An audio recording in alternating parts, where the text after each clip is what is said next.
আসসালামু আলাইকুম। নিয়ত অনলাইন স্কুলে তথ্য যোগাযোগ প্রযুক্তি বিষয়ে আজকের ক্লাস। আমি মোহাম্মদ নজরুল ইসলাম, কলেজ প্রভাষক।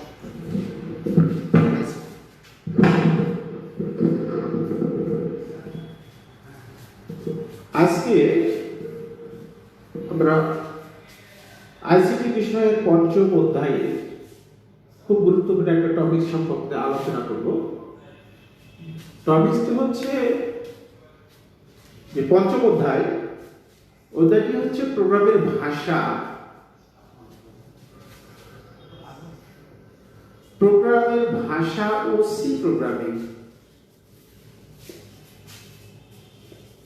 ভাষা ও সি প্রোগ্রামিং।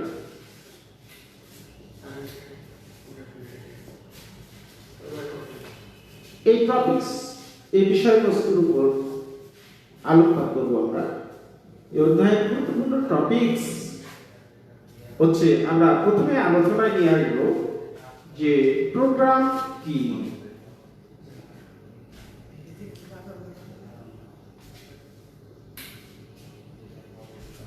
প্রোগ্রাম কি, তারপরে আলোচনা করব আমরা অ্যালগরিদম,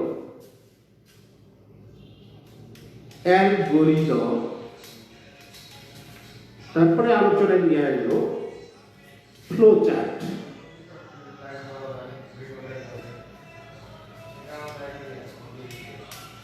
অ্যালগরিদম হচ্ছে প্রোগ্রাম। কোনো সমস্যার সমাধান করার জন্য কম্পিউটারের ভাষায় ধারাবাহিকভাবে সাজানো কতগুলো নির্দেশমালার সমষ্টিকে প্রোগ্রাম বলা হয়। তো আমাদের যে বিষয়টা হচ্ছে আজকে, সেটা হচ্ছে যে প্রোগ্রাম রচনা যে আমরা করবো, প্রোগ্রামটা রচনা করার জন্য তার কতগুলো পূর্ব শর্ত থাকে। যেমন একটা প্রোগ্রাম কত নিখুঁত হবে, কত সুন্দর হবে, কত সহজভাবে আমরা লিখতে পারবো, উপস্থাপন করতে পারবো, এটার জন্য তার পূর্ব শর্ত হিসেবে আমাদের অ্যালগরিদম এবং ফ্লোচার্ট এই বিষয়গুলি সম্পর্কে বিশদভাবে ধারণা থাকতে হবে। অ্যালগরিদম কি, তার সংজ্ঞাটা আগে বলি আমরা। অ্যালগরিদম হচ্ছে যে an algorithm is a step by step procedure for solving a problem। অর্থাৎ সমস্যার সমাধানে যুক্তিসম্মত এবং পর্যায়ক্রমিক যে ধারা বর্ণনা, তাকে আমরা অ্যালগরিদম বলি। ফ্লোচার্ট হচ্ছে যে চিত্রের মাধ্যমে কোনো সিস্টেম বা প্রোগ্রাম কিভাবে কাজ করবে তার গতিধারা নির্ধারণ করাকে ফ্লোচার্ট বলা হয়। আমরা আজকে এই অ্যালগরিদম এবং ফ্লোচার্ট এই বিষয়টি তুলে ধরার আগে আমাদের আরেকটি বিষয় জানতে হবে। সেটা হচ্ছে যে ফ্লোচার্টকে দুটো ভাগে ভাগ করা হয়। একটা হচ্ছে এই ফ্লোচার্টকে দুই ভাগে ভাগ করা হয়। এক হচ্ছে যে প্রোগ্রাম ফ্লোচার্ট,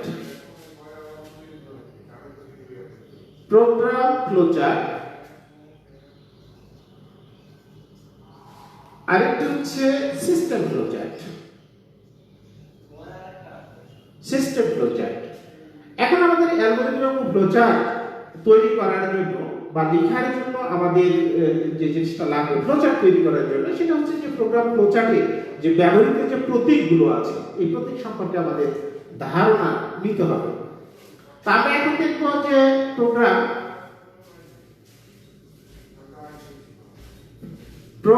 ফ্লোচার্টে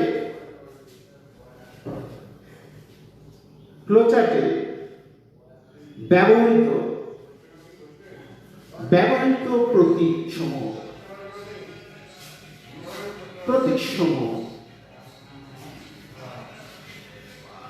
অর্থাৎ কোন প্রতীক আমাদের কি ধরনের নির্দেশনা বা কি ধরনের যে কাজ করে থাকে সেটা আমাদের দেখতে হবে। আমরা প্রথমে দেখব এটাকে, এই প্রতীকটাকে এই দ্বিপক প্রতীকটাকে আমরা বলি। যখন আমরা কোনো ফ্লোচার্ট তৈরি করতে যাব তখন সর্বপ্রথম আমাকে এই প্রতীকটার প্রয়োজন হয়। এই প্রতীক দিয়ে আমরা যে কাজটি করতে পারি, অর্থাৎ একটা প্রোগ্রামের শুরু এবং শেষ, অর্থাৎ হচ্ছে এই সিম্বলটা হচ্ছে নাম আমরা বলতে পারি স্টার্ট অর ইন্ড, এইটা অর্থাৎ প্রোগ্রামের শুরু এবং শেষ বোঝানোর জন্য এই প্রতীকটা ব্যবহার করা হয়। এরপরে সামন্তরিক প্রতীক, এই প্রতীকের কাজটা হচ্ছে যে প্রোগ্রামের মধ্যে ইনপুট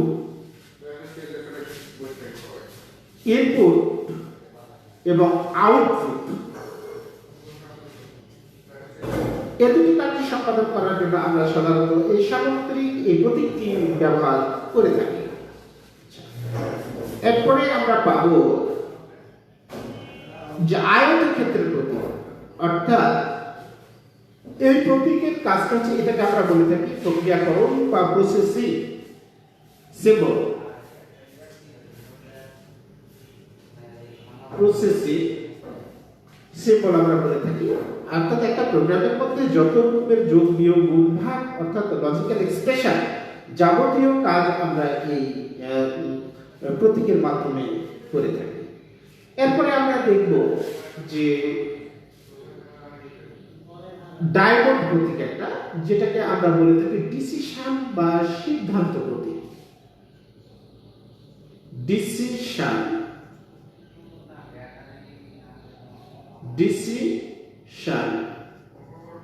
বা সিদ্ধান্ত প্রতীক। এরপরে আমাদের কিছু প্রতীক আছে, যেমন এই ফ্লো লাইন,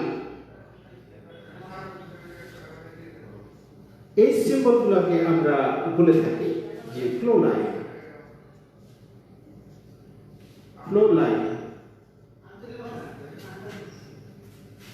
তারপরে আমাদের আরো কিছু প্রতীক আছে, যেটা হচ্ছে যে আমাদের একটা লুপ প্রতীক, যেটাকে আমরা ষড়ভুজ প্রতীকও বলে থাকি।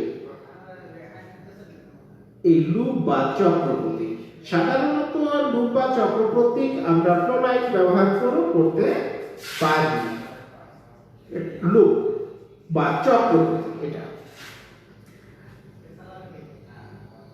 আরেকটা প্রতীক আছে আমাদের এই যে, যেমন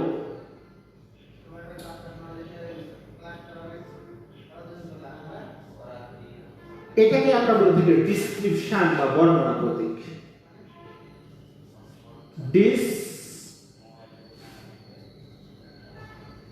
ডিসক্রিপশন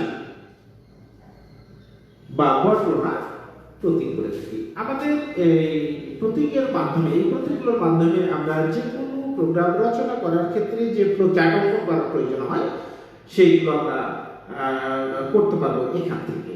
তো আমরা একটা সমস্যা দেখি, এখন সেই সমস্যার আলোকে আমরা এখন সেটা সমাধান করার চেষ্টা করব। তো সেখানে বন্ধুরা তোমরা খুব মনোযোগ সহকারে বিষয়গুলো শোনার চেষ্টা করো এবং রপ্ত করার চেষ্টা করো। এখন আমরা দেখব একটা সমস্যাকে আমরা তুলে ধরব, সেটা হচ্ছে যে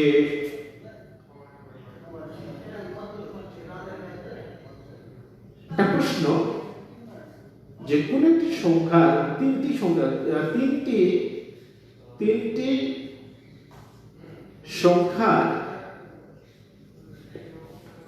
মধ্যে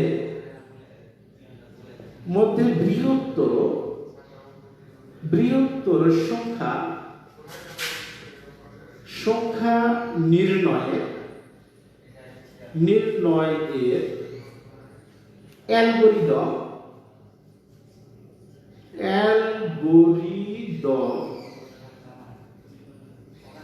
ও ফ্লোচার্ট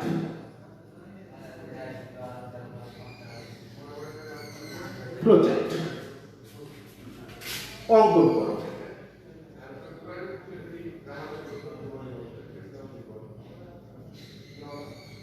এটা আমাদের সমস্যা। এই সমস্যার আলোকে এখন আমরা সমাধান করার চেষ্টা করব। তাহলে আমাদের প্রশ্নটা হচ্ছে তিনটি সংখ্যার মধ্যে বৃহত্তর সংখ্যা নির্ণয়ের অ্যালগরিদম ও ফ্লোচার্ট অঙ্কন করো। আমাদের সর্বপ্রথম অ্যালগরিদম করতে হবে। আমরা প্রথমেই বলে নিয়েছিলাম যে অ্যালগরিদম হচ্ছে step by step procedure for solving a problem, অর্থাৎ ধাপে ধাপে সমস্যার সমাধান করাটাই হচ্ছে অ্যালগরিদম। তাহলে আমরা প্রথমে অ্যালগরিদমটা করব।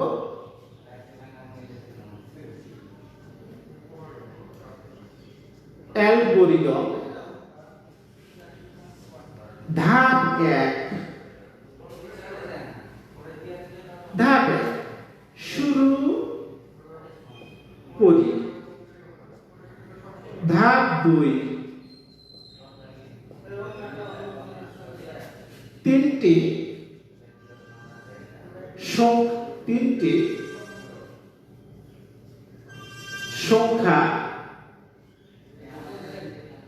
সংখ্যার মান গ্রহণ করি।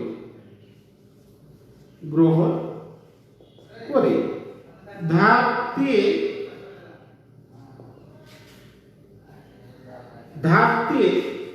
এখন এসে আমাদের প্রশ্ন করতে হবে যে আমরা তিনটি সংখ্যা মান গ্রহণ করলাম। তিনটি সংখ্যা মান গ্রহণ করার পর এই তিনটি সংখ্যা এখন আমাকে লজিক দাঁড় করাতে হবে। প্রশ্ন করতে হবে যে প্রথম সংখ্যাটি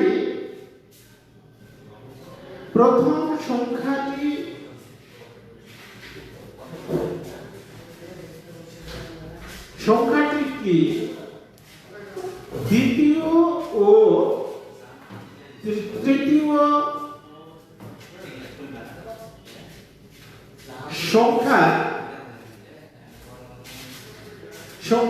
চেয়ে বড়? আমরা প্রশ্ন করলাম 3 নম্বর ধাপে। এখানে এসে আমরা এই প্রশ্নের আলোকে দুটি উত্তর পাবো। প্রথমে আমরা পাবো যে ক বলবো হ্যাঁ বলার সাথে সাথে প্রথম সংখ্যাটি বড়, অর্থাৎ আমরা লিখব যে ফলাফল প্রদর্শন করি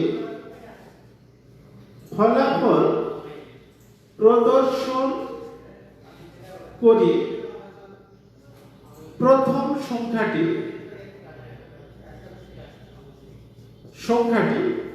বড়। আচ্ছা, সেকেন্ড লাইনে পরবর্তী লাইনে এসে বলবো যে না বলার সাথে সাথে আমার লজিক অনুযায়ী প্রথম সংখ্যাটি কিন্তু আর বড় নয়। তাহলে আমি দেখতে হবে যে দ্বিতীয় এবং তৃতীয় সংখ্যার মধ্যে আমার কোনো একটা সংখ্যা বড়। তাহলে পরবর্তী ধাপে আমাকে যেতে হবে যে ধাপ 4 নম্বর ধাপে এসে এখন প্রশ্ন করব যে দ্বিতীয় সংখ্যাটি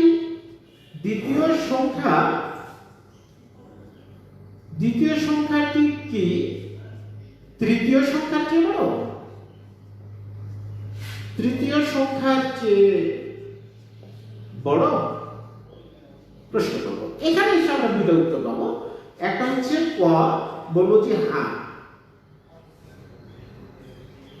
বলার সাথে সাথে কে বড় হলো? দ্বিতীয় সংখ্যা। তাহলে আমরা এখানে লিখবো ফলাফল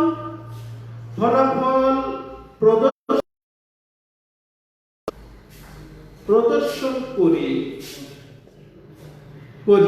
দ্বিতীয় সংখ্যাটি বড়। আচ্ছা, আর পরবর্তীতে আবার এসে খ বলবো যে না বলার সাথে সাথে আমি যখন না বলার সাথে সাথে লজিক অনুযায়ী আবার দ্বিতীয় সংখ্যাটি আর বড় থাকলো না, তখন আমাদের পরবর্তী ধাপে গিয়ে আমরা পাবো সরাসরি ধাপ 5। সরাসরি গিয়ে আমরা এখন পাবো যে প্রথম সংখ্যাটি এই কন্ডিশন অনুযায়ী দ্বিতীয় সংখ্যাটি যখন বড় হলো আর না বলার সাথে সাথে তখন তৃতীয় সংখ্যাটি বড়। অর্থাৎ আমরা এখন পাবো যে তৃতীয় ফলাফল প্রদর্শন করি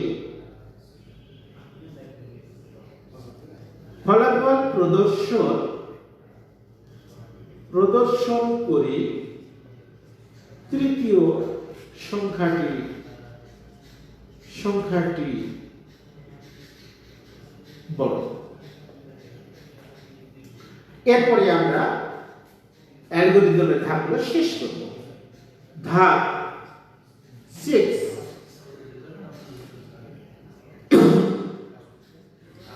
শেষ করি। আমাদের অ্যালগরিদমটা হয়ে গেছে। আমরা অ্যালগরিদমের আলোকে এখন প্রসারটা দিব। অ্যালগরিদম এর স্টেপ বাই স্টেপ ধাপে ধাপে যে আমরা ধাপগুলো অনুসরণ করেছিলাম তার ভিত্তিতে এখন আমরা ফ্লোচার্টটি অঙ্কন করব। যে পূর্বে আমরা বলেছিলাম যে সিম্বল বা প্রতীকগুলো আমরা শিখেছি, সেই প্রতীকের আলোকে এখন আমাদের এই ফ্লোচার্টটি অঙ্কন করতে হবে। তা আমরা প্রথমে আমরা দেখব যে ফ্লোচার্টটা বাংলাতে লিখলে অনেক বড় লিখতে হয়, যার জন্য আমরা সবসময় ফ্লোচার্ট সবসময় ইংরেজিতে লেখার চেষ্টা করব, তাহলে অল্প কথায় আমরা অনেক বড় কিছু অর্থ বোঝাতে পারি। তো যাই হোক, আমরা এখন ফ্লোচার্ট করব।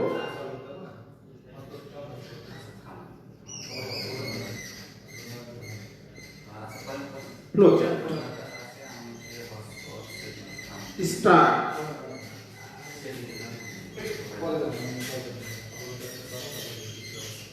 আমরা স্টার্টের পর ইনপুট নিব, তিনটা এলিমেন্ট ইনপুট আমরা নিব। Input A B C. এখন প্রক্রিয়াকরণের জন্য আমাদের প্রথমে ডিসিশন বা সিদ্ধান্তে যেতে হবে। তাহলে আমার ডায়মন্ড প্রতীকটা লাগবে, ডিসিশন বা সিদ্ধান্তে আমরা যাব।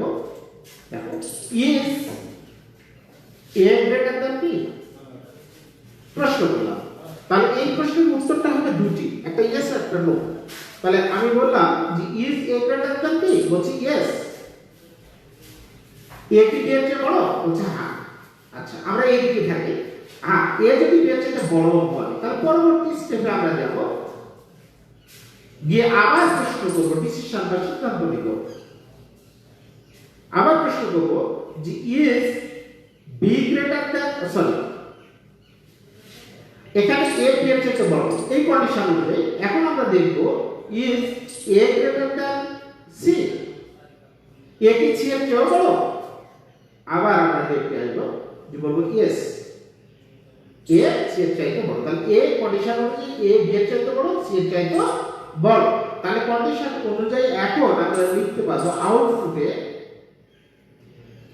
যে output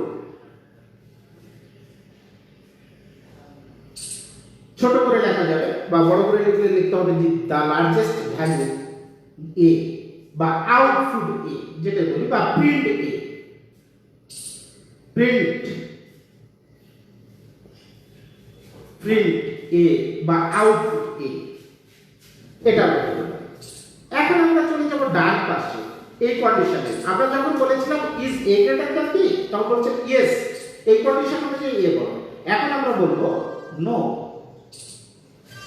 is A greater than B, বলছে নো, এ বি এর চাইতে বড় নয়। যদি না হয় তাহলে বি নিশ্চিত বড়, তাহলে এ চাইতে বি বড়, এই কন্ডিশন। এখন পরবর্তীতে আমরা আবার যাব ডিসিশন বা সিদ্ধান্তে। এই সিদ্ধান্তে আমরা আবার যাব, সেটা হচ্ছে যে এখন কন্ডিশন হলো যে is B greater than C, B কি সি এর চেয়ে বড়। এখন আমরা ডান পাশে নিব ইয়েস, তাহলে আউটপুটটা বা ফলাফলটা আমরা পাবো এখানে প্রিন্ট বা আউটপুট প্রিন্ট বি। এখন এই কন্ডিশন অনুযায়ী আবার বি বড় হয়ে গেল। এখন আমরা আসবো মাঝে, এই কন্ডিশন করেছিলাম যে is A greater than B, হচ্ছে এখন নো বলবো, নো এ সি এর চাইতে বড় নয়। যদি বড় না হয় তাহলে কে বড়, সি বড়।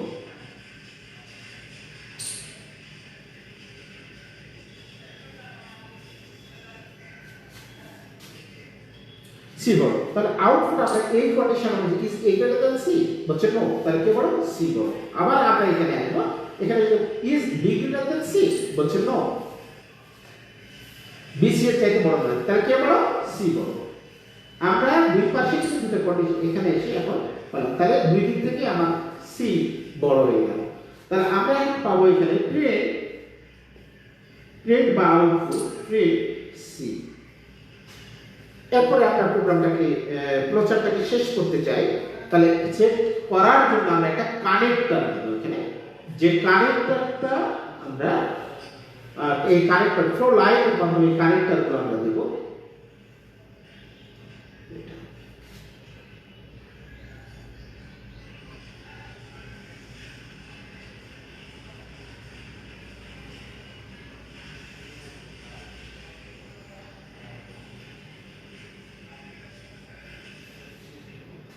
এটা কানেক্টর সেট করলাম। সেট করার পর আমরা এখন ফ্লোচার্টটাকে শেষ করতে চাই। তাহলে আমরা এই প্রতীকটা অর্থাৎ ধ্রুবক প্রতীকটা দিয়ে ওভার প্রতীকটা দিয়ে এখন আমরা শেষ করতে চাই। ই এ ডি এন্ড শেষ করলাম। তাহলে দেখা গেল যে আসলে এই তিনটি সংখ্যার মধ্যে বৃহত্তম সংখ্যা নির্ণয় করার জন্য যে অ্যালগরিদমের ফ্লোচার্ট আমরা করলাম, আমরা এখানে ভেরিয়েবল তিনটি ধরেছিলাম এ বি এবং সি, অর্থাৎ কন্ডিশন অনুযায়ী আমাদের কন্ডিশন অনুযায়ী তিনটি সংখ্যার যে কোনটি কিন্তু বড় হতে পারে। তো শিক্ষার্থী বন্ধুরা, তোমরা এই বিষয়টা ভালো করে মনোযোগ সহকারে দেখবা এবং প্রশ্ন থাকলে পরবর্তী তোমরা প্রশ্ন করতে পারবা। আমরা আরেকটা গুরুত্বপূর্ণ টপিকসে যেতে চাচ্ছি, যে টপিকসকে নিয়ে আমরা এখন আলোচনা করব সেটা আরেকটি সমস্যা। সেটা হচ্ছে প্রোগ্রামের ভাষা সি প্রোগ্রামের একটা অংশ, সেটা আমরা একটা দেখব যে একটা সিরিজকে নিয়ে কিভাবে তার যোগ করা যায়, সেটা আমরা এখন দেখব। তো ঠিক আছে শিক্ষার্থী বন্ধুরা, এটা আমরা মিশিয়ে দিলাম। আমরা পরবর্তী স্টেপে চলে যাচ্ছি।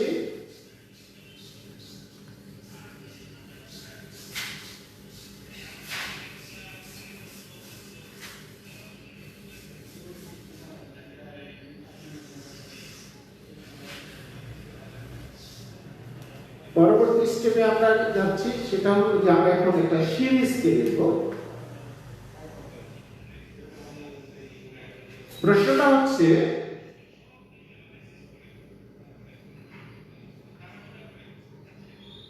এক যোগ দুই যোগ তিন যোগ dot dot dot dot dot dot যোগ এন ধারা যোগফল নির্ণয়ের অ্যালগরিদম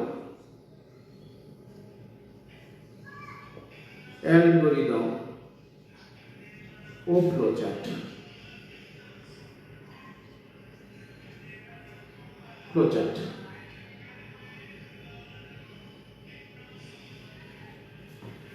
প্রথমেই আমরা অ্যালগরিদম, এই সমস্যাটির আলোকে আমরা প্রথমে অ্যালগরিদমটা আগে লিখে দেব। অর্থাৎ অ্যালগরিদমটা প্রথমে বলেছিলাম যে অ্যালগরিদম হচ্ছে step by step procedure for solving a problem. Algorithm আমরা ধাপে ধাপে এটার সমস্যার সমাধানটা করে দেব। তাহলে ধাপ এক আমরা কি করব, শুরু করি। ধাপ দুই এই সিরিজটি আমরা যদিও জানি এটা একটা ঊর্ধ্বমুখী সিরিজ। এন এর মান সর্বোচ্চ মান, সিরিজের সর্বোচ্চ মানটি হচ্ছে এন। তাহলে সর্বোচ্চ মান যেটা সেটাকে আমাকে গ্রহণ করতে, তাই আমরা লিখব যে এন এর মান গ্রহণ করি।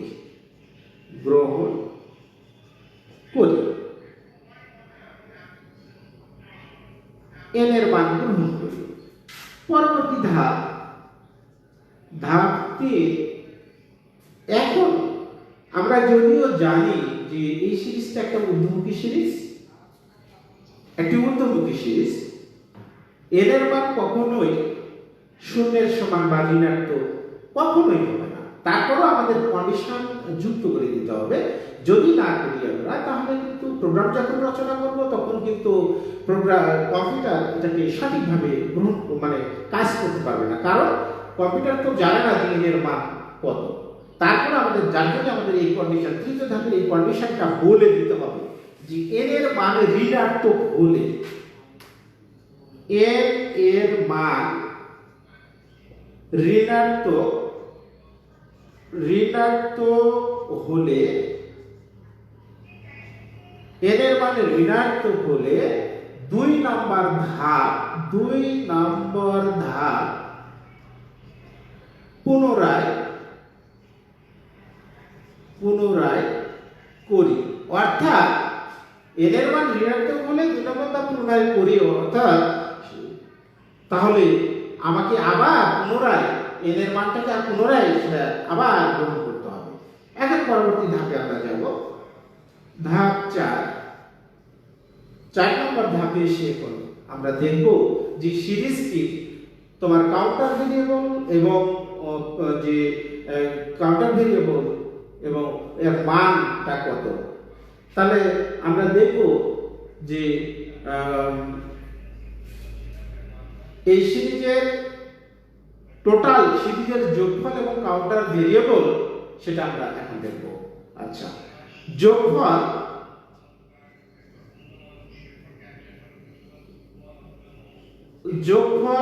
ও কাউন্টার ভেরিয়েবলের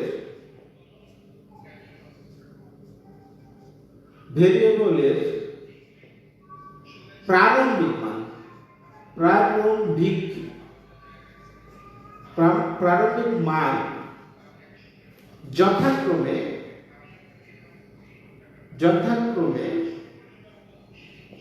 0 এবং 1 হিসাবে গ্রহণ করি। কেন করলাম এটা? সেটা হচ্ছে যে আমরা যে কোনো সিরিজের যখন আমরা যোগফল ধরবো তখন সেটাকে আমরা 0 ধরে নেব, সিরিজের যোগফল 0 এবং কাউন্টার ভেরিয়েবল অর্থাৎ সিরিজটা শুরু হলো কত দিয়ে সেটাকে আমাকে কাউন্ট করতে হবে, অর্থাৎ 1 হিসাবে, অর্থাৎ শুরু হয়েছে 1, তাই আমরা 1 হিসাবে গ্রহণ করলাম। এখন আমরা পরবর্তী ধাপে চলে যাব, ধাপ 5 নম্বর ধাপে একটু দিয়ে বলবো যে পূর্বের যোগফলের সাথে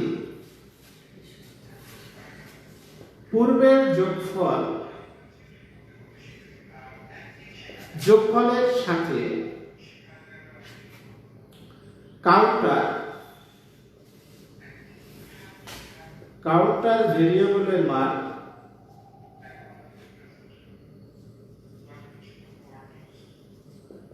ভেরিয়েবলের মান যোগ করি।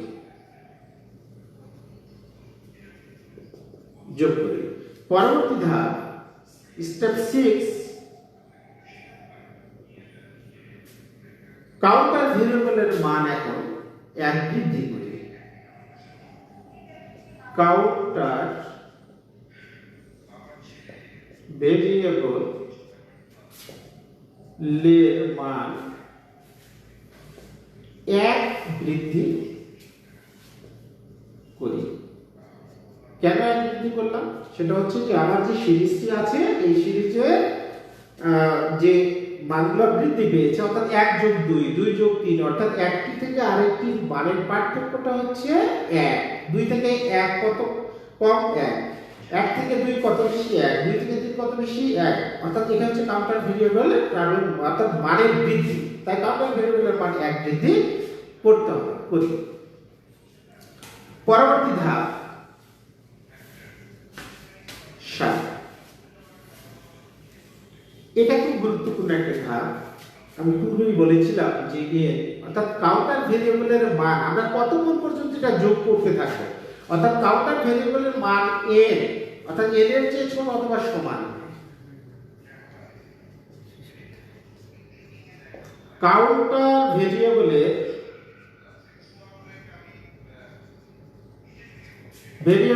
মান n এর চেয়ে ছোট অথবা সমান না হওয়া পর্যন্ত।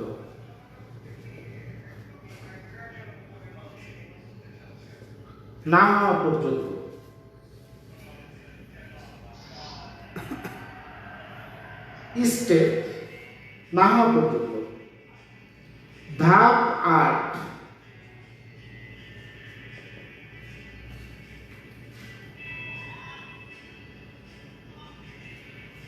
আমাদের হয়ে গেছে এই কাউন্টার ভেরিয়েবলের মান এর চেয়ে ছোট অথবা সমান না হওয়া পর্যন্ত এই প্রক্রিয়াটা চলতে থাকবে। তারপর ধাপ 8 এ এসে আমরা এখন ফলাফল প্রদর্শন করি বা যোগফল প্রদর্শন করি। ফলাফল প্রদর্শন করি।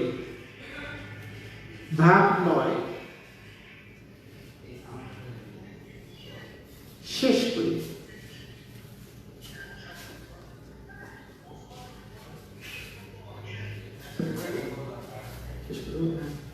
আচ্ছা। তো শিক্ষার্থী বন্ধুরা, আজকে আমরা এ পর্যন্ত ক্লাস করলাম। তোমরা এটা ক্লাসটি ভালোভাবে দেখো, তোমাদের প্রশ্ন থাকলে অনলাইনে গিয়ে প্রশ্ন করতে পারবা, আর তোমরা এটা শেয়ার করে দিও, তাহলে বেশি বেশি করে সবাই এটাকে দেখতে পারবে।